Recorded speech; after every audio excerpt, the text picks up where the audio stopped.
Dear learners, welcome you all to e-learning platform. In week 2, you're going to learn Introduction to the Return of the Native by Thomas Hardy. Summary of the novel, settings, characters in the novel, plot and detail, conflicting climate, style of Thomas Hardy. Let's begin. Me, Faisal Ahmed, as usual, throughout the whole lecture, basically. Faculty member, Department of English, World University of Bangladesh. Introduction to the Return of the Native.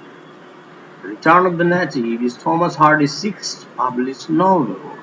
It first appeared in the magazine Biography, a publication known for its sensationalism, and was presented in 12 monthly installments from January to December 1878. Because of the novel's controversial themes, Hardy had some difficulty finding a publisher. Reviews, however, though somewhat mixed, were generally positive. In the 20th century, The Return of the Native became one of Hardy's most popular and highly regarded novels. So, the summary of the novel, how it all goes down. Welcome to Egdon Heath, the setting of the novel. In the Wessex of England, which Hardy describes in great detail, we meet Eustachia Vi, the heroine of the novel, who longs to be a big city girl or a celebrity or a glamorous one, and hates being stuck in podunk Egdon or the village. She is having a clandestine or secret romance with Damon Wildleaf, or something like extramarital activity. But Damon is a player and ends up seeing another lady, Thomasin Bright. On the side, Thomasin and Damon try to elope, but both spoil it. The scandal and disgrace ensues, and Damon isn't sure which women he wants after all. Thomasin is also loved by Diggory Van, but she refuses his advances. Diggory tries to interfere in Eustachia and Damon's relationship, but it works itself out without him. Meanwhile, Thomasin's cousin Clyme Bright returns home from Paris. Paris is the dream city during the time in the Victorian era, more prosperous in terms of arts, culture, and pompousness in compared to the city of London. Hence the title of the novel. Eustachia decides to fall in love with him, since she loves Paris. Clyme is likewise enchanted by Eustachia, but Clyme's mother is less than thrilled with the situation. She and her son fight and then part ways on bad terms. Clyme and Eustachia get married and are happy for all of 5 seconds before Clyme goes partially blind and the couple falls on bad economic times. Eustachia starts getting close to her former flame, Damon, once again.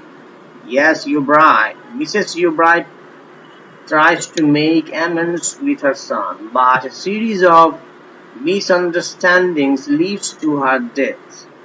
To make matters worse, Eustachia is partially responsible for her death.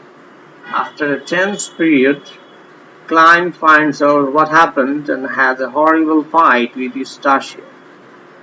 The two separate, and Eustachia considers running away with Damon, who offers to take her to Paris after he inherits a bunch of money. Damon and Eustachia prepare to leave, but Eustachia remains very reluctant. On the night of their departure, a storm arrives and the two end up drowning. Klein is devastated, as is Thomasin, who is now a widow with a newborn baby. Time passes and the cousins recover. Thomasin marries Diggory Van after all, and Klein becomes a preacher. That's the end of the novel in a summary. Let's go through the short biography of Thomas Hardy. Thomas Hardy, born on 2nd June 1840 and died on 11 January 1928, was an English novelist and a poet, a Victorian realist. In the tradition of George Eliot, he was influenced both in his novels and in his poetry by Romanticism, including the poetry of William Wordsworth. He was highly critical of mass in Victorian society, especially on the declining status of rural people in Britain, such as those from his native southwest England. While Hardy wrote poetry throughout his life and regarded himself primarily as a poet, his first collection was not published until 1898. Initially, he gained fame as the author of novels such as Far from the Madding Crowd, 1874, The Mayor of Casterbridge, 1886, Tales of the D'Urbervilles, 1891, and Jude the Obscure, published in 1895. During his lifetime, Hardy's poetry was acclaimed by younger poets, particularly the Georgians, who viewed him as a mentor. After his death, his poems were lauded by Ezra Pound, W. H. Auden, and Philip Larkin. Other famous poets also followed his style. Many of his novels concern tragic characters struggling against their passions and social circumstances, and they are often set in the semi-fictional region of Wessex. Initially based on the medieval Anglo-Saxon kingdom, Hardy's Wessex eventually came to include the counties of Dorset, Wiltshire, Somerset, Devon, Hampshire, and much of Berkshire. In southwest and south-central England, two of his novels, Tales of the D'Urbervilles and Far from the Madding Crowd, are listed in the top 50 on the BBC survey, The Big Read. Return of the Native. Now we are going to discuss about the settings, characters, and plot and style of the novel. First of all, setting. That means place. Place and time. Time is the Victorian era. Place is England, the rural area in England, and also the Paris. Majorly the rural area in the Wessex. The novel takes place in Igdon Heath, a village, a place of grass, shrubs, wild ponies, sheep, and lots of open space. In Hardy's novel, most of the people on the heath lived simple lives connected to nature. They were superstitious, very natural, and followed many traditional folk customs. Their lives revolved around the heath. One job on the heath was the cutting of furze, an evergreen shrub for fuel. Another was selling rattle, a red dye used to mark sheep, to identify the sheep belong to whom or which family. So the rattlemen, people who sold rattle or the red dye, were often dyed red themselves, making them scary and mysterious figures. Now we're gonna discuss about the characters. So what type of characters appeared in the novel? So the hero of the novel is Klein Bright, who returned from Paris to Igdon Heath in the Wessex of England. And devolving home, the title is The Return of the Native, and also the whole story goes down. The native of the novel's title, Klein, is the son of Mrs. Ubright and the cousin of Thomasin Ubright. He goes abroad to work as a diamond merchant in Paris, but comes home when he realizes that his ambition is not towards material wealth. He is he is pursued by Eustachia and eventually marries her, but the marriage turns sour when her ambition to move to Paris conflicts with his plan to stay on Egdon Heath and teach school as a schoolmaster. Klein is intelligent, cultured, and deeply introspective. He is patient and generous, but also deeply determined and fierce when angered. It is this determination that leads to his eventual split with his mother and separation from Eustachia. At the end of the novel, weakened by a degenerative eye condition and by the trauma of losing his mother and Eustachia, for whose deaths he blames himself, he uh, becomes an itinerant preacher, sermonizing about simple moral topics.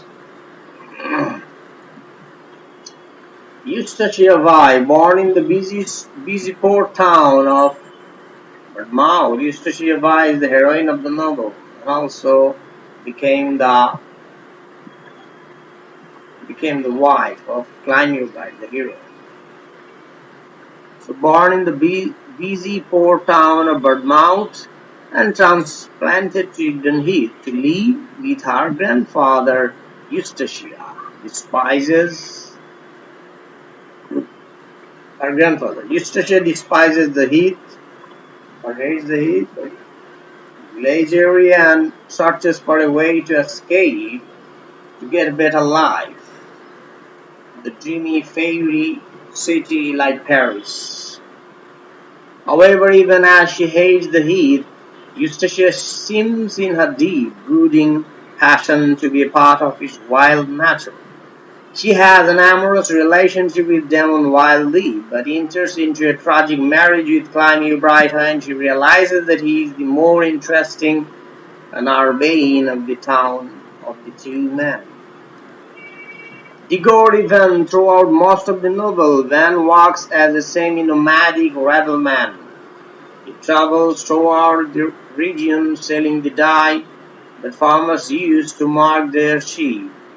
As a consequence of his exposure to the dye, his entire body and everything he owns are dyed red, entirely red, camping out on the heath in his wagon and emerging mysteriously from time to time. Van functions as an image of the heath incarnated. He watches over Thomasin O'Brien's interests throughout the novel, but also preserves his own interests. He has long been in love with her, and at the end of the novel, they marry. Van is very clever and insightful and can be a devious schemer. Thomasin Ubright, Klein Ubright's cousin and Mrs. Ubright's niece and ward. Thomasin is an innocent and good-hearted, somewhat vacuous woman who seems genuinely to care for Damon Wildly, who, however, is merely using her to make Eustachia jealous. She eventually marries Wildly over the objections of her aunt and has a child, which she names Eustachia. At the end of the novel, she marries Diggory Van, who has long loved her. Mrs. Yeobright, Klein Yeobright's mother and Thomasin Yeobright's aunt and guardian. A proper, class-conscious, proud woman, Mrs. Yeobright objects to the marriage of both her charges. As it turns out, she is entirely correct. She dies when exhausted. She is bitten by an adder on the heath, believing that Klein has utterly rejected her. The daughter of a person, Mrs. Bright, considers herself and is considered of a higher class than the local laborers. Other characters: Christian Cantle, Captain Y, Johnny, Nonsuch, Shirley, local laborers. So Christian Cantle, an awkward, superstitious young man who works for Mrs. Bright. Christian provides comic relief throughout the novel with his dolorous overt certainty that he will never marry and his petty phobias. He fails in his mission to bring Thomasin her inheritance, thus contributing to the degeneration of the family relationships. Captain Y, Eustachia's grandfather and guardian, a former captain in the British Navy, a real reclusive and silent man. Johnny Nonsuch, the son of Susan Nonsuch. The boy has the knack of being in the right place at the right time. He reports Eustachia and Damon while leaves trips to Diggory Van, and is also the one who tells Climio Bride of his mother's damning last words. Shirley, a local youth who works for the Vice, and who falls hopelessly in love with Eustachia. Local laborers. Local laborers with simple dialect and observance of local customs form the cultural backdrop for the novel. Now plot in detail. Initial situation. The end of the book 1, of course, when Eustachia learns that Klein is coming home from Paris, which basically sets everything else into motion. Conflict. In the midst of falling in love, these two crazy kids manage to seriously anger Mrs. Bright, hence the conflict. This love affair is far from calm, and we have the ongoing conflict with Damon as well. Eustachia and Klein meet and get married. Complication. Eustachia and Klein's marriage gets hurt by one problem after another, so the two grow distant. Damon and Thomasin aren't having a great time either.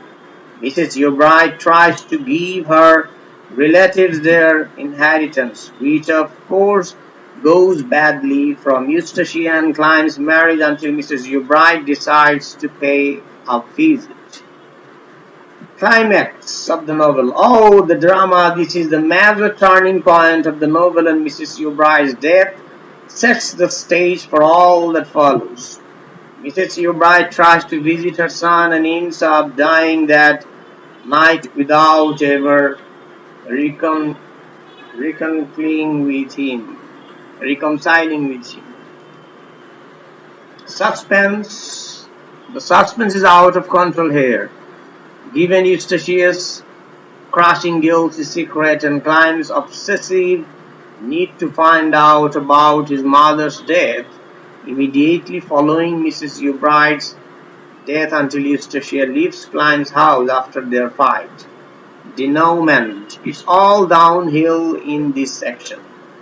Though not in terms of action, everyone is pretty much just doomed. The requisite tragic deaths occur here, from Eustachia's return to her grandfather's house until her and Damon's deaths. Conclusion. Everything wraps up here and the surviving characters get their endings, though not all are particularly happy. Conflict of the novel. So the major conflict. There are many conflicts in the novel. For example, Mrs. Bright and crime and Eustachia and them. The reason why Mrs. Bright and Klein have a conflict going on is because Mrs. Bright doesn't like the fact that Klein is marrying Eustachia. The conflict between Eustachia and Damon isn't between each other, but with each other. By this I mean that they're both going through troubles in their lives because they can't stop whatever they have that is going on between them. Now, style of the novel. So the writing style and the expression style as well of the writer or the novelist Thomas Hardy. The style that Hardy uses is fiction. Throughout this book, he uses several amounts of imagery, including several amounts of figure of speech. Many people would say that Hardy's writings is a clumsy style or an adequate style or an intermittently effective style, but to Hardy it was really useful. He also uses epic and suspense. He uses epic to mythology references to the setting and to chapter titles like the first act and a time-worn drama. He uses suspense. We often jump forward in time to different scenes and get little clues about developments and new events before having them confirmed. And that's the end of the lesson in this week. Thank you very much for being with me. Goodbye.